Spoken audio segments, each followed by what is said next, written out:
Good afternoon, everybody. My name is Carl. I'm a recovery coach here at CAP Recovery Center. This is our all recovery meeting for the day. Article I have here is the multiple pathways approach to addiction recovery. This article is by CoachValleyRecoveryCenter.com. So it's CoachValley.recovery.center.com. So let's hop right into it.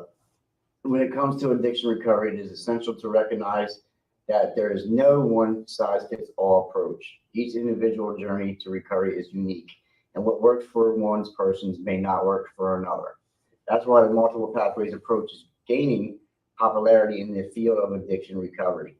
This approach acknowledges the complexity of addiction, embraces various methods to support individuals on their path to recovery. Yeah, I love the multiple pathways of recovery because what works for me might not work for you. So here at CAP Recovery Center and for me, we welcome all pathways to recovery. I think it's very important to find one pathway that can help you, but it definitely branches off. Like since I've been in recovery, I do go to a 12-step fellowship. I go to church. I have a therapist. At one time I had grief counseling. So there's multiple pathways to recovery, and as long as you find something that works for you is very important. We'll go to understanding addiction as a complex issue. Addiction is a complex issue that goes beyond the physical dependence on a substance. It encompasses various factors, including biological, psychological, and social elements. People may turn to substance as a way to cope with trauma, stress, or underlying mental health conditions. To address addiction effectively, it's crucial to understand and address these underlying factors. Yeah, I definitely agree with that. So there's some, like it talks about trauma, stress. Giovanni, what's going on, my brother? Good, man. So the article I have here, this is the all recovery meeting, and it's the multiple pathways approach to addiction recovery. So a little bit of like, we have to find out our pathways of recovery, and what works for me might not work for you, but we have to find out what does work for us. And it talks about being biological. These are some of the factors of trauma, stress, being a product of your environment, stuff like that. We have to find out why we are relying on substance and why we use drugs and alcohol in the first place. And there's many factors.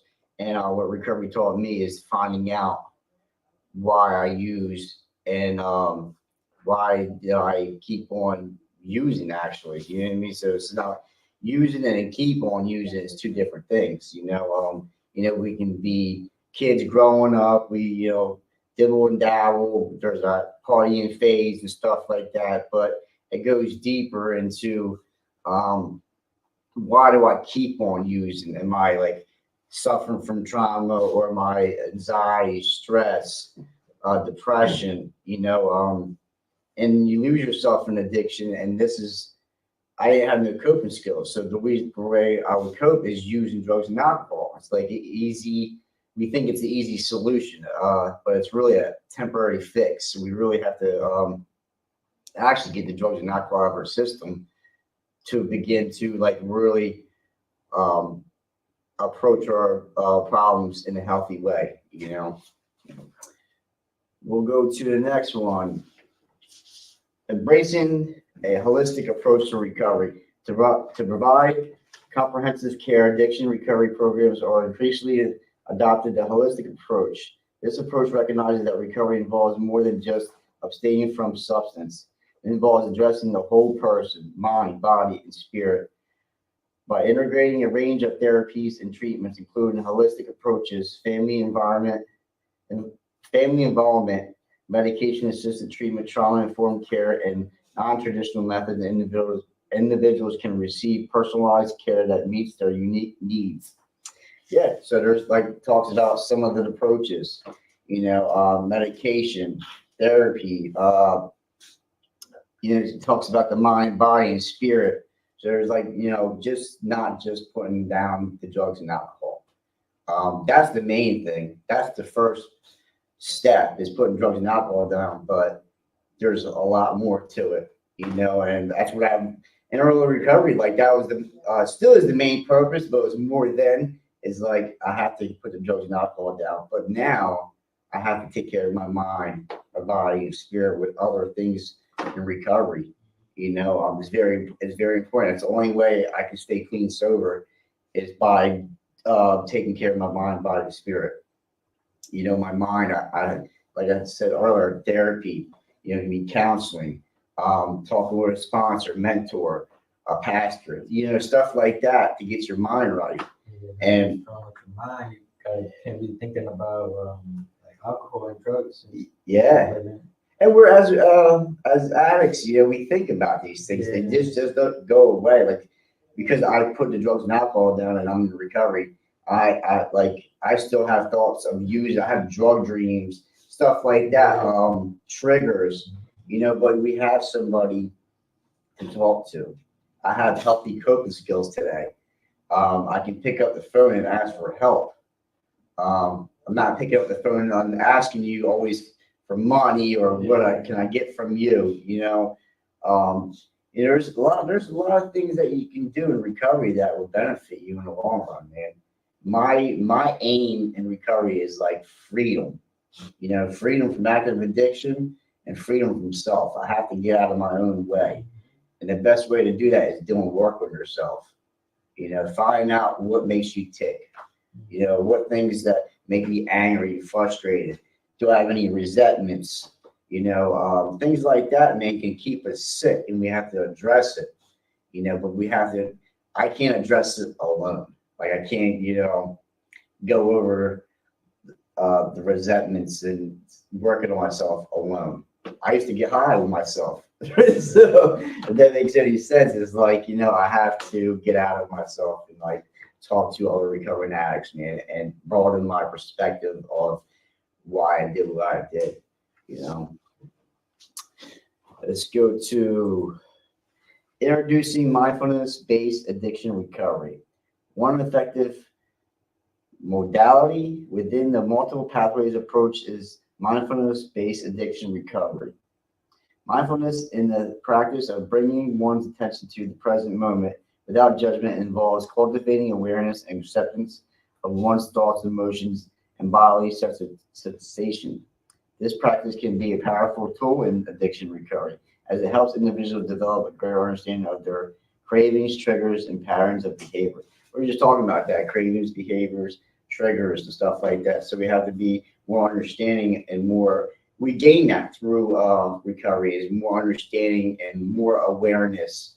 Like when you're locked and loaded in active addiction, man, our perception and our thoughts is so clouded.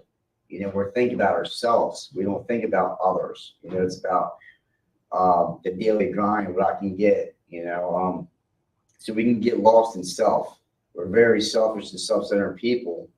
I was, so I have to break that. I have to break that behavior of being selfish. By incorporating mindfulness into addiction recovery programs, individuals can cultivate skills to manage stress, regulate emotions, and make conscious choices. Mindfulness-based interventions, such as mindfulness-based relapse prevention, mindfulness-based cognitive therapy, and mindfulness-based stress reduction, provide individuals with practical tools and techniques to support their journey towards lasting recovery. That's another aim that long-lasting recovery. I don't want to be a temporary fix.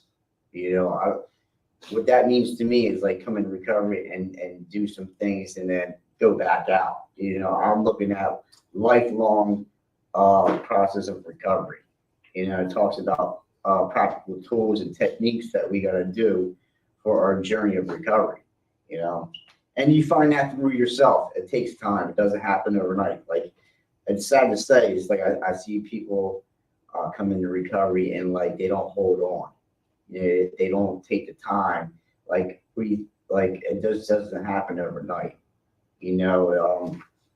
We come in with so much baggage, and we got a lot of stuff going on, court stuff, fines, family members, bridges have been burnt. Like there's a lot of things that we come into recovery with, right? And we can't hold on long enough to like see the other side of things.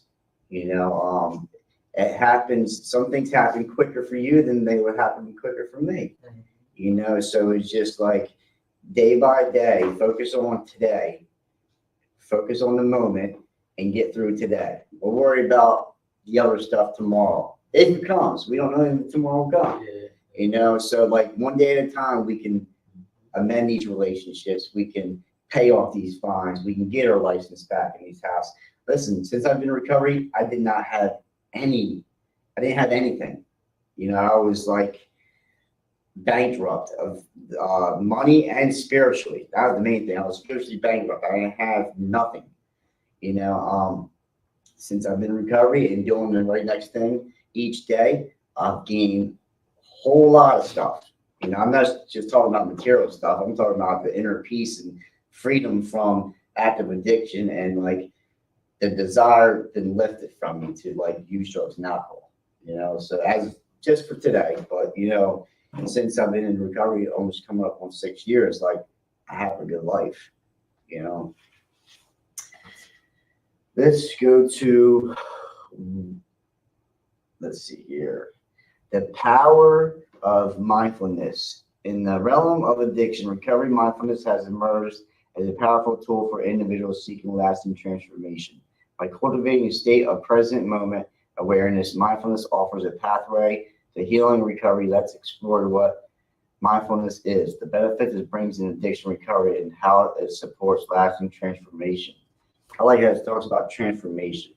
That's what we do in recovery, is transform into something better. And one thing I didn't know I didn't know I had good qualities about myself. I really didn't. Like everything I'd done was negative. It was, selfish, and I was causing pain and harm to others. And me doing that weighed on me. And sure, if you do bad things, right, you're not going to feel too good about it. You're not going to feel too good about yourself. So I drove myself deeper and deeper in addiction. And like I didn't know I was like a hard worker, right? I didn't know I was a reliable, accountable, productive member of society, right? I didn't have none of these characters. I was, so wrapped up in self that I thought I was a lost cause, But since I've been in recovery, like some of the things came natural to me, right? But a lot of things recovery has taught me, how to be a productive member of society, and how to grow up in recovery and like take responsibility for my own actions, It says, what is mindfulness? Mindfulness refers to a practice of internationally bringing one's attention to the present moment and experiencing it without judgment or attachment. It involves being fully present, aware of one's thoughts, feelings, bodily sensations, and surroundings. Environment mindfulness encourages individuals to observe their experiences with curiosity and acceptance, rather than reacting impulsively or being consumed by past regrets of future worries. Yeah, I guess mindfulness is like the focus on and awareness of being today, being in the moment. The past is the past. We always can visit it, but don't stay stuck there. If you stay stuck in the past, you can't move forward. I've learned to, accept what I've done, focus on my part in things in life, what I did in life. I can't focus on what happened to me, right? I mean, I can, like I said, I can think about it. I don't stay in that, I don't let that be a barrier to my recovery to move forward in life. That's what process recovery is, to rebuild your life and like let go of things that happened in the past. You have to heal and deal with what happened, right, and what you did, and surrender and accept, and hopefully get with a higher power and get right and move forward. And, it's always good to, like, they say don't focus on the future. I look at it as like goals, right? We can set goals for ourselves. We can want good things in life, but I can't project like and stay in the future and say I'm going to do this and do that and let it consume me. And then what am I doing in the moment? No, I'm not focused on my relationships. I'm not focused on myself. If I'm always stuck in the past and the future, I'm screwing over what I'm doing today. So it's uh, very important to practice, mindfulness, and not just for yourself but for others. So we'll go to benefits of mindfulness in addiction recovery. In addiction recovery, the practice of mindfulness offers numerous benefits. It serves as a powerful tool for individuals to develop greater self-awareness, emotional regulation, and coping skills. Here are some key benefits of mindfulness in addiction recovery. It says reduce cravings and relapse risk. Mindfulness practice allows individuals to become more aware of their cravings and addictive patterns. By observing these cravings without judgment, individuals can choose to respond to them in healthier ways, reducing the risk of relapse. Yeah, one of the things that we can do is call somebody, call another recovering addict, that people that understand this. We're not subjective of having cravings since we get in recovery. It's like, addiction is a part of us, right? We do have cravings and we have drug dreams and certain places, people, and things can set off triggers and thoughts, right? So we know that comes, right? So what do we do about it? What I used to do about it is use, but we can't do that today, right? So we call somebody, we can pray, we can meditate, we can like take time out for ourselves and really gather our thoughts and take a breath and figure out like, well, I know emotions and feelings come and go. They don't last forever. That's another thing that I learned in recovery. Like things come and go. They don't stay, right? So it's like addressing. All right, well, I'm craving, right? So it's like, all right, so I'm gonna call somebody. Simple as that. I mean, somebody will help you, support you, and talk you down. I had that many times in my recovery. Like, not even just the cravings, like things happen in life. Things happen in life for everybody. It's like, I don't feel good. I'm angry or I'm frustrated or I'm feeling this way, and calling somebody that understands you. That's the key for me is when I got recovery is the people are just like me and understand me. You know what I mean? So it's like, I feel comfortable. I feel a part of, I don't feel alone. I don't feel isolated. It's very important to reach out when things arise like that. Let's go to, improved emotional regulation. Mindfulness helps individuals develop the ability to observe and acknowledge their emotions without being overwhelmed by them. By cultivating this awareness, individuals can respond to challenges, emotions in a more constructive and adaptive manner, reducing the reliance on substance as coping mechanisms. Yeah, so that's one of the coping mechanisms. All right, using drugs and alcohol is one of the things that we used to do for everything. It didn't matter what it was. It didn't matter what emotion or feeling. We just wanted to get high and use. There's different routes to healthy coping skills, and we learn that all through recovery. But we need help. I can't do this alone. That's what I try to do for the longest is do things on my own, and doing things on my own got me more pain and suffering, more years of active addiction. So I had to do something different this time. Enhanced stress management. Mindfulness practice equips individuals with tools to manage stress more effectively. By staying present and non-judgmentally observe their thoughts and reactions to stressors, individuals can develop healthier ways to respond and reduce the likelihood of turning to substance for relief. Yeah, turn to substance for relief. You'll hear that over and over again because that's like one of the things that we used to do. Everything was based around drugs and alcohol. If I'm sick today, I want to use. This happens, use. This happens, use. So it's like, and you know what? Sometimes there wasn't a reason to use. It's because I wanted to use. So stress, anxiety, depression, that stuff. There's other ways that we can cope with this instead of using drugs and alcohol. Touched on therapy, counseling. Sometimes medications are needed. I always thought like I had to have some type of substance or some type of narcotic. That was my solution for everything. And it's really not. I just made that illusion up in my head. You know, it says increased self-comparison. Mindfulness encourages individuals to cultivate self-comparison and non-judgmental self-acceptance. This fosters a sense of kindness and understanding towards oneself, promoting a healthier self-image and reducing feelings of shame or guilt associated with addiction. Yeah, so we have to build ourselves up because I broke myself down for so long. I was the one doing put myself deeper and deeper in addiction.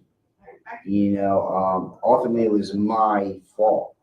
Yeah, things happen to me, right? Things do happen in life to everybody. It doesn't mean I had to do what I had to do. you know.